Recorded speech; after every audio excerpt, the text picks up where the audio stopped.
Eu acho que eu entendi.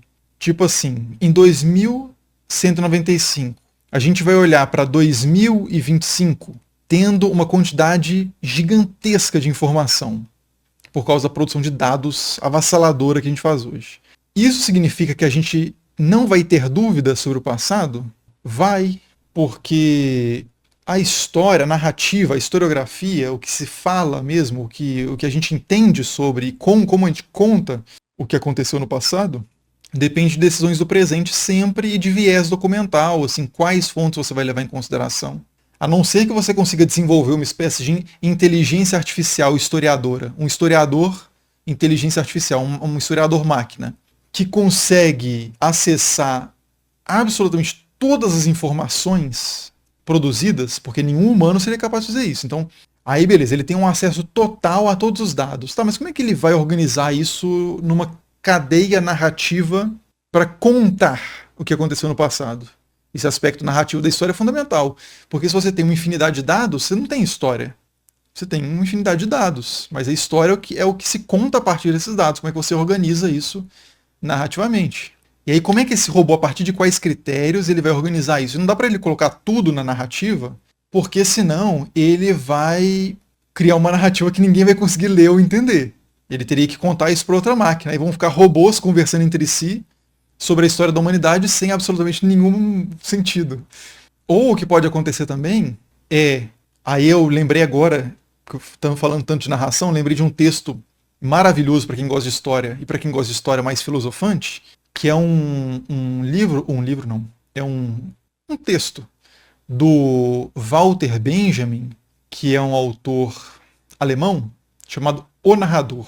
Está presente em coletâneas de texto dele que você encontra por aí. O Narrador. Eu acho que é isso que chama o papel do narrador. Acho que é o narrador mesmo. E nesse livro, ele em outros textos dele também, ele discute uma diferença entre o que ele chama da história homogênea e contínua, a história vazia, homogênea e contínua, e a história cheia de agoras, né? A história do tempo messiânico, etc. As viagens do Benjamin, que é fantástico, muito estimulante intelectualmente, inclusive. Recomendo fortemente para quem gosta ler esse texto, o Narrador. E aí, eu fiquei pensando agora, a partir disso, que é essa história homogênea, vazia e contínua que o Benjamin detesta? É que você dá o mesmo valor a todas as coisas que aconteceram. Tipo assim, você registra, é o cronista, né? É o cara que vai, aconteceu isso, depois aquilo, depois isso, depois aquilo, depois aquilo, depois isso. Tá, mas e daí? É um conhecimento, aí puxando outro autor bem estimulante também, que é o Nietzsche, né? E daí? Qual a utilidade desse conhecimento para a vida? Melhor dizendo, né? Usando uma expressão um pouco mais sofisticada, mais avançada filosoficamente, é aquela máxima, né? Em que isso afeta o Grêmio? É isso que a gente quer saber. Tá, aconteceu isso, depois aquilo, aí teve aquele fulano de tal, ele viveu entre os anos tal e tal. Beleza, mas como é que a gente participa disso? Onde que a gente entra? A identidade do povo brasileiro, o que tem a ver com isso? A visão de futuro do Brasil. O que é o passado brasileiro de fato? São os colonizadores? É a luta contra a colonização? Tipo assim, quais os valores são envolvidos aí? Como que a gente entra existencialmente nisso? Se você tem uma história que dá o mesmo valor a todas as coisas, você tem uma história vazia, homogênea e contínua, que é um conhecimento inútil para a vida. Então a gente está sempre...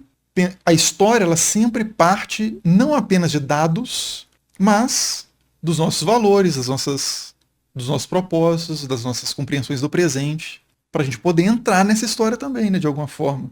Então, assim, mesmo com documentação infinita, a gente ainda terá no futuro histórias contraditórias, com ênfases diferentes, inconciliáveis, que vão dar essa ideia de um passado duvidoso, mas ele não é duvidoso apenas porque falta informação, é porque essas peças podem ser montadas de várias formas, né? Então aquilo nunca te dá a certeza absoluta, porque você sabe, se você estudou um pouco mais, se você não estudou nada, você tem certeza. Porque como eu sempre digo aqui no canal, a certeza é uma falta. Não é a pessoa que tem dúvida que falta a ela informação para ter certeza. É a pessoa que tem certeza que falta a ela informação para ela ter dúvida. Então, assim, se você estudou um pouco qualquer coisa, você sabe que tem a possibilidade de reorganizar aquelas informações em outra linha narrativa, que vai dar outra tônica àquela história.